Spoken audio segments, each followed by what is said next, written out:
இப்போ நம்ம எங்கே வந்திருக்கோம்னு சொல்லிட்டு உங்களுக்கு தமிழ்லேயே பார்த்துருப்பீங்க, இருந்தாலும் நான் சொல்கிறேன். நம்ம திருவான்மூரில் இருக்க ஆர்டிஓ பீச் தான் வந்திருக்கோங்க. நம்ம திருவான்மூர் பீச்சுன்னு சொல்லுவாங்க, சில பேர் ஆர்டிஓ பீச்சுன்னு சொல்லுவாங்க. எதுக்காக ரெண்டு பேர் அப்படி சொல்கிறாங்க பார்த்தீங்கன்னா, திருவான்மூர் பீச்சு சீவார்டு ரோடு தனியாக இருக்கும், அந்த சைட்லேயுமே போய் பார்த்தீங்கன்னா எல்லோரும் போகிற மாதிரி இருக்கும், அது திருவான்மூர் பீச்சு சொல்லுவாங்க. ஆர்டிஓ சிக்னல்லேருந்து நம்ம உள்ளே வந்து ஸ்ட்ரைட்டாக போனீங்கன்னா பீச் வரும். ஸோ அதனால் நிறையா பேர் தான் ஆர்டிஓ பீச்சுன்னு சொல்லுவாங்க. நீங்கள் பஸ்ஸில் வர மாதிரி இருந்தீங்கன்னா பஸ்ஸில் திருவான்மூர் டிப்போ வந்து இறங்கிடலாம். திருவான்மூர் டிப்போவில் வந்து ஸ்ட்ரைட்டாக நம்ம ஆர்டிஓக்கு எந்த பஸ்ஸும் வரும். ஈஸியாக போகிற எல்லா பஸ்ஸில் ஏறினாலுமே நம்ம ஆர்டிஓலேருந்து இறங்கிடலாம். ஸோ அங்கேருந்து இறங்கி அப்படின்னு வாக்கிங்கில் வந்தீங்கன்னா ஃபுல்லாகவே உங்களுக்கு ஸ்ட்ரைட்டாக வந்துடலாம். அப்படி இல்லைனா நீங்கள் ஆட்டோ மூலியமாலும் வந்து இறங்கிக்கலாம். ஸோ நம்மளுக்கு பர்சனல் வெஹிக்கிள் இருந்துச்சுன்னா நீங்கள் அதிலேயே வந்துடலாம். பட் இதில் என்ன ஒரு சிக்கல்னால், நீங்கள் வீக் டேஸில் அழகாக ரீச் ஆகிடலாம் இதில்.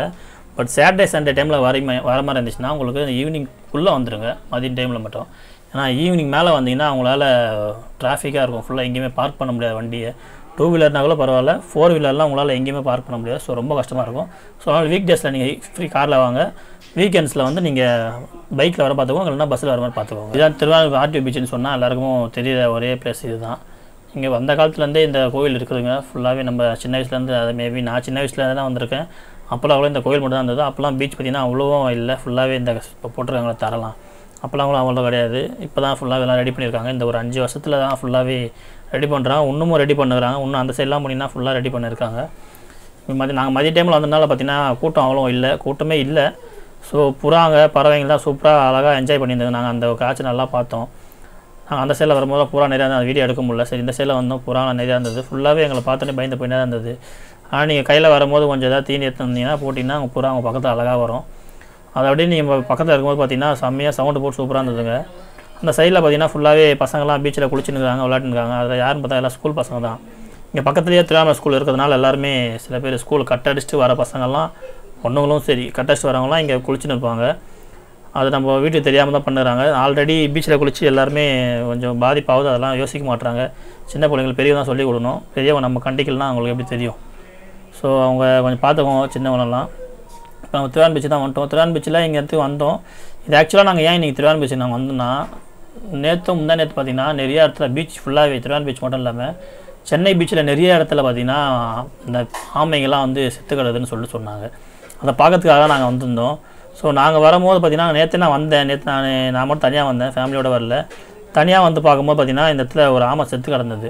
திருவாரூர் பீச்சில் சரி, நம்ம பாலவாக்கம் பீச்சில், அப்புறம் ஈஞ்சம்பாக்கம் பீச்சில், இந்த பீச்செல்லாம் பார்த்திங்கன்னா ஆமைங்க நிறைய. அது சின்ன சின்ன ஆமைங்களும் கிடையாதுங்க, எல்லாமே பெரிய ஆமை தான். எப்படியோ ஒரு 20 வயசு 10 இல்லைனா 30 வயசு அந்த வயசில் இருக்கும். அவ்வளோ பெரிய ஆமைங்களாம் செத்து கிடந்தது. சரி அதெல்லாம் கூட்டு வந்து காட்டலாமே சொல்லி தான் எங்கள் ஒய்ஃபோடு வந்தேன். வந்து ஃபுல்லாகவே அவளுக்கு இந்த இடத்துல சுற்றி காட்டினேன். வந்தோடனே பார்த்திங்கன்னா அவளுக்கும் பீச்சுனா ரொம்ப பிடிக்கும். ஸோ அவளுக்கு பீச்சை காட்டி இது பாருங்கள், இதுதான் திருவாரூர் கோயிலுக்கான இடம். இங்கே பின்னாடி தெரியுது பார்த்திங்களா, ஒரு கூண்டு மாதிரி வச்சுக்கிறாங்க பார்த்திங்களா, நிற்கிறாங்களாங்க. அந்த இடத்துலலாம் வந்து ஆமையை புதைச்சிருக்காங்க. நாங்கள் வரும்போது தான் புதைச்சிருந்தாங்க. மேபி நாங்கள் கொஞ்சம் சீக்கிரம் வந்திருந்தால் கொஞ்சம் பார்த்துருக்கலாம். நேற்று நான் வரும்போது ஃபோட்டோ எடுத்துருந்தாங்க இந்த ஆமை தான். இதெல்லாம் பார்த்திங்கன்னா திருவாரூர் பீச்சில் நடுவில் இருந்து எடுத்தது, அது பாலாகம் பீச்சுன்னு சொல்லி எடுத்தது. ஃபுல்லாகவே என்னன்னு தெரில, கொஞ்சம் நம்ம நியூஸ் பார்க்கும்போது தான் தெரியுது கொஞ்சம் ஏதோ ஒரு பருவநிலை மாற்றமா, ஏதோ ஒரு கடலில் சீற்றமானு தெரில, பாதிப்பாக இருந்துச்சு. அதெல்லாம் ஒய்ஃபை கொண்டு வந்து காட்டலான்னு பார்த்தா, பட் அதுக்குள்ளேயே நம்மளுக்கு ஆமையை தூக்கி புதைச்சிட்டாங்க கார்பரேஷன்காரங்க. சரி ஓகே, அது நல்லது தான், ஏன்னா இருந்தால் ஸ்மெல் வந்தது நேற்று, நல்லதாக போச்சு. நீங்களே பீச்சை பாருங்கள், இந்த இடம் எப்படி தெரியுது பார்த்தீங்களா. இந்த இடம்லாம் பார்த்திங்கன்னா உள் வாங்கியிருக்குது பீச். இப்போ ரொம்ப என்னன்னு தெரில, ஃபுல்லாகவே செம்மையாக உள் வாங்கியிருக்குது. ஃபஸ்ட்லாம் அலைகள்லாம் பார்த்திங்கன்னா இந்த இடத்துல, இந்த இப்போ இங்கே காட்டுறவங்க இந்த இடம் அலை நிற்கிது பார்த்திங்கன்னா, தண்ணி நிற்கிது பார்த்தீங்களா, இந்த இடத்துல வந்து அலைங்க வந்து முடியுங்க ஃபுல்லாகவே. ஆனால் இப்போ பார்த்திங்கன்னா ஃபுல்லாக உள் வாங்கி அது லாஸ்ட் வரைக்கும் போதுங்க. இந்த இடம்லாம் பார்த்தா ஸ்விம்மிங் ஃபுல்லாக இருக்கிற மாதிரியே ஃபுல்லாக இருக்குது. என்னன்னு தெரில, ஃபுல்லாக பருவநிலை மாற்றனாலையா இல்லை பாதிப்பு ஏதாவது உண்டாயிடுச்சா ஒன்றும் புரியல. திருச்செந்தூரில் ஆல்ரெடி ஃபுல்லாகவே கடல் சீற்றம், கடல் உள் வாங்கிடுச்சு அப்படின்னு சொல்லுறாங்க. ஸோ அதே மாதிரி இங்கேயும் எதாவது நடக்குதான்னு தெரில. ஸோ அதனால தான் ஆமைங்க ஏதாவது பாதிப்பு அடைச்சான்னு தெரில. ஆனால் கேட்டால் பாதிப்பு ஆமைங்க வந்து அந்த மீன் பிடிக்கிறதுனால மலையில் மாட்டி அடிபட்டு செத்துறதுன்றாங்க. அது ஒரு சில இடம் தான் பரவாயில்ல, இப்போ சென்னை ஃபுல்லாகவே அப்படி இருக்குது எப்படி தெரில. இந்த இடம் பாருங்கள் எப்படி ஸ்விம்மிங் ஃபுல் மாதிரி இருக்குதுங்களா. இந்த இடம்லாம் ஆக்சுவலாக தண்ணினா அலை வர இடங்க. இந்த இடம்லாம் ஃபுல்லாக இந்த இடத்துல நிற்க முடியாது, அலைங்க ஃபுல்லாக இந்த இடத்துல தொட்டு போகிற இடம். அந்த இடமே பார்த்திங்கன்னா இப்போ தண்ணி ஃபுல்லாக போச்சு. நாங்கள் நிற்கும் போது தெரியுதுங்களா உங்களுக்கு, கால் பார்த்துக்கோங்க எப்படி இருக்குது, மேலே இருக்குங்களா. அலை வந்துட்டு ஒன்றே போச்சுன்னா கால் அப்படியே உள்ளே ஃபுல்லாக புதஞ்சிடுதுங்க சீக்கிரமாக. இந்த பாருங்கள் கால் பாருங்கள், என் ஒய்ஃப் கால் பாருங்கள் ஃபுல்லாகவே கீழே புதஞ்சிடுது. இப்போ இங்கேருந்து இந்த சைடில் இங்கே தனி ஈரப்பதம் பார்த்தீங்களா, அது வரைக்குமே அலை வந்துன்னு இருக்கும். பட் ஆனால் நாங்கள் வந்தால் இன்றைக்கின்னு பார்த்தீங்கன்னா வச்சுக்கலாம், அலை உள் வாங்கி கடைசியில் எங்கேருந்து வருதுவாங்க, அந்த 2வது அலை வருது பார்த்தீங்களா, அங்கேருந்து வருது அலை. இதெல்லாம் ஃபுல்லாக சும்மா தொட்டுட்டு போடுதுங்க. இந்த இடம்லாம் ஃபுல்லாக இங்கேருந்து இது வரைக்கும் நம்ம நடந்து போகலாம். ஃபுல்லாக மண்ணு தான் தெரியுது அப்படியே. ஆனால் ஒன்றா இங்கே இருக்கிற மண்ணெலாம் கொஞ்சம் நல்லா இருக்குது. பட் இந்த இது வரைக்கும் நல்லா நிற்குங்க. நம்மளால் நிற்க முடியாது. இங்கே வந்து நாங்கள் நிற்போம். இப்போ பார்த்தீங்கன்னா இப்போ தாண்டி வந்து இது உள்ளே நிற்கிறோம். இதுவும் இல்லாமல் இங்கேருந்து உள்ளே போகலாம். பட் ஆனால் இங்கே தாண்டி உள்ளே போனீங்கன்னா மண்ணெலாம் கொஞ்சம் ரொம்ப டேஞ்சராக தான் அது நம்மள அப்படியே சறுக்கின்னு போகிற மாதிரி இருக்குது. ஸோ நாங்கள் நிற்கிற இடமே பார்த்தீங்கன்னா கொஞ்சம் அளவு வந்து ரொம்ப நேரம் ஒரு 10 நிமிஷம் நின்னாலே உங்கள் கால் உள்ளே போயிடும், இல்லைனா உள்ளே இழுத்துன்னு போயிடும். உங்கள் வெயிட் எவ்வளோ வெயிட்டாக இருந்தாலும் அழகாக உள்ளே இழுத்துன்னு போயிடும். அந்த மாதிரியான இடம். நாங்கள் அதான் இது மேலே உள்ளே போகல. எது ரிஸ்க்குன்னு சொல்லிட்டு எங்கேயே நின்று காட்டுறோம். நீங்களே பாருங்கள், தண்ணி பாருங்கள், ஸ்விம்மிங் பூல் மாதிரி தெரியுதுங்களா, அப்படியே தண்ணி நிற்கிது அப்படியே மேலே நம்மளுக்கு அப்படியே ஃபுல்லாகவே. ஆனால் நல்லா பார்க்கறது நல்லா இருக்குது. பட் ஆனால் இயற்கை எப்படின்னு தெரியாது, மாற்றம் ஆகும் தெரியாது. ஸோ அதனால் நாங்கள் உள்ளே போகல. வெளியே வந்துட்டு அப்படியே பக்கத்தில் ஸ்டால்லாம் இருந்தது, ஃபுட் ஸ்டாலு, அதை போய் பார்க்கலான்னு சொல்லி போனோம். நாங்கள் வந்த நேரம் கொஞ்சம் சீக்கிரமாக இருந்ததுனால வந்து இன்னும் யாருமே ஓப்பனே பண்ணல. ஸோ இந்த இடம் எப்படி இருக்குதுன்னு மட்டும் பாருங்கள், எவ்வளோ காலியாக இருக்குது. இதுவே நீங்கள் ஈவினிங் டைம், நார்மல் டைமில் ஈவினிங் டைமில் வந்தாலே உங்களுக்கு இந்த இடம் ஃபுல்லாகவே கொஞ்சம் கூட்டமாக இருக்கும். சாட்டர்டே சண்டே வந்தீங்கன்னா போதும், கூட்டம் அள்ளும். ஸோ நாங்கள் வந்தது பார்த்திங்கன்னா சாட்டர்டே சண்டே. இப்போ பாருங்கள் கூட்டத்தை.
கூட்டத்தை பார்த்தீங்களா இல்லையா?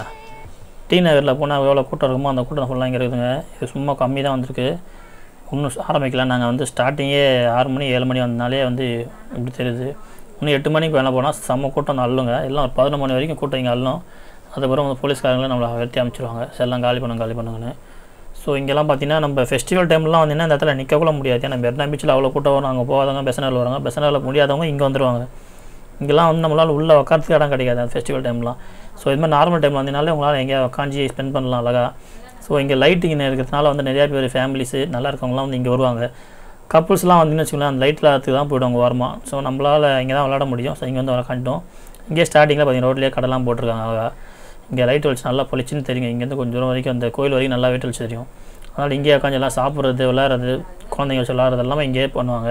அதை முடிச்சுட்டு நாங்கள் அப்படியே பார்த்திங்கன்னா கொஞ்சம் உள்ள ஃபுட் ஸ்டாலுக்கு உள்ளே வந்தோம். இங்கே பார்த்திங்கன்னா வெயிட் அண்ட் ஈட்னு கடை இருக்குது பார்த்தீங்களா, இதுதான் வந்து எங்கள் அண்ணனோட கடை. இங்கே தான் அண்ணன் கடை போட்டிருக்காப்புல, இவர் தான் எங்கள் அண்ணன். ஸோ ரொம்ப நாளாக இங்கே தான் கடை போட்டிருக்காரு. ஸோ ஒரு அண்ணா கடையை வந்துட்டு நாங்கள் அப்படியே ஸ்ப்ரிங் பொட்டேட்டோ ஒன்று ஆர்டர் பண்ணோம். அண்ணா கடையில் பார்த்திங்கன்னா spring potato, french fries, momos, corn இது மாதிரி நிறையா வச்சுருந்தார் ஃபுல்லாகவே. இன்னொரு சைடில் பார்த்திங்கன்னா காஃபி, பேன் கேக்கு, அப்புறம் ப்ரௌனி, அது இதுன்னு சொல்லிட்டு நிறையா வச்சுருந்தாங்க. ஸோ நான் வந்து ஸ்ப்ரிங் பொட்டேட்டோ ஆர்டர் பண்ணியிருந்தோம். ஸ்ப்ரிங் பொட்டேட்டோவில் தான் வந்து ஃபுல்லாகவே கொஞ்சம் நல்லா இருக்குது. ஸ்ப்ரிங்கு அப்படி கிறிஸ்பியாக நல்லாயிருக்கும். ஸோ அதை சாப்பிட்டு முடிச்சுட்டு அப்படியே பக்கத்தில் மட் காஃபி போட்டிருந்தார் பார்த்தீங்க. இந்த மட் காஃபி ஒன்று ஆர்டர் பண்ணி குடித்தோம். நான் குடிக்க மாட்டேன், ஒய்ஃப் குடிப்பாங்க. ஸோ ஒய்ஃப் குடித்தாங்க. அதுக்கப்புறம் பார்த்திங்கன்னா எனக்கு ஒரு ப்ரெட் ஆம்லெட் ஒன்று சொல்லியிருந்தோம். ப்ரெட் ஆம்லெட் பார்த்திங்கன்னா அண்ணன் தான் போட்டு கொடுத்தாரு எனக்கு. ஃபுல்லாகவே அழகாக சூப்பராக போட்டு தருவாங்க. ஆனால் பீச்சுக்கு வந்தீங்கன்னா அண்ணன் கடைக்கு வாங்க, அண்ணன் கடையை வந்து பேசுங்க. அவர் எப்படி நல்லா ஜாலியாக பேசுவார், உங்களுக்கு பிடிக்கும் அவரை. ஸோ வந்து அவர்கிட்டையும் கொஞ்சம் பர்ச்சேஸ் பண்ணுங்கள். நம்ம சப்ஸ்கிரைபருக்கு தனியாக டிஸ்கவுண்ட் பண்ணுவாங்க. ஸோ நீங்களும் அந்த கடைக்கு வந்தீங்கன்னா நம்ம சேனல் பேர் சொல்லுங்கள், அப்படி இல்லைனா என்னோடய பேர் சொல்லுங்கள். மோஸ்ட்லி நீங்கள் சேனல் பேர் சொன்னாலே அவங்களுக்கு தெரியும். சொல்லிட்டிங்கன்னா அவங்களுக்கு கொஞ்சம் டிஸ்கவுண்ட் தருவாங்க. ஸோ அதை வச்சு நீங்கள் யூஸ் பண்ணிக்கோங்க. நம்ம சப்ஸ்கிரைபருக்கான தனி டிஸ்கவுண்ட் அவங்களுக்கு தனியாக தருவாங்க, யூஸ் பண்ணிக்கோங்க. நான் ஒரு ப்ரெட் ஆம்பிள் ஆர்டர் பண்ணேன். ப்ரெட் ஆம்பிள் எனக்கு ஒன்று ரெடி ஆகிடுச்சு. ஸோ நல்லா சூப்பராக இருந்தது. சுட சுட அங்கேயே சாப்பிட்றதுனால வந்து கொஞ்சம் சீஸு மைனஸ்லாம் கொஞ்சம் எக்ஸ்ட்ரா போட்டு அள்ளி கொடுத்தாங்க, அப்படியே அன்பை கொஞ்சம் சேர்த்து. ஸோ நம்ம போட்டு பசிக்கு நல்லா சாப்பிட்டோம். இவங்க தான் எங்கள் அம்மா, நீங்கள் ஆல்ரெடி வீடியோவில் பார்த்துருப்பீங்க. ஸோ அங்கேயே பார்த்தீங்கன்னா கோலி சோடாவும் வச்சுருந்தாங்க. அப்படியே கோல்டு காஃபியும் போடுறாங்க அவங்க. மட் காஃபி, கருப்பட்டி காஃபி, கோல்டு காஃபி, மொஜிட்டோன்னு சொல்லிட்டு எல்லா வகையானவும் போட்டுன்னு வராங்க. உங்களுக்கு அந்த கடைக்கு வந்தீங்கன்னா எந்த வகையானாலும் நீங்கள் வாங்கி சாப்பிட்லாம். ஓகே ஃப்ரெண்ட்ஸ், இந்த வீடியோவில் நாங்கள் சொன்ன சர்ப்ரைஸ் எல்லாம் உங்களுக்கு பிடிச்சிருக்குன்னு நினைக்கிறேன். இதை முடிஞ்ச அளவுக்கு உங்கள் ஃப்ரெண்ட்ஸ் அண்ட் ஃபேமிலிக்கு ஷேர் பண்ணி விடுங்க. இந்த வீடியோ உங்களுக்கு பிடிச்சிருந்துச்சுன்னா லைக் பண்ணுங்கள், ஷேர் பண்ணுங்கள், கமெண்ட் பண்ணுங்கள். மறக்காமல் அந்த பெல் ஐக்கானே கிளிக் பண்ணுங்கள்.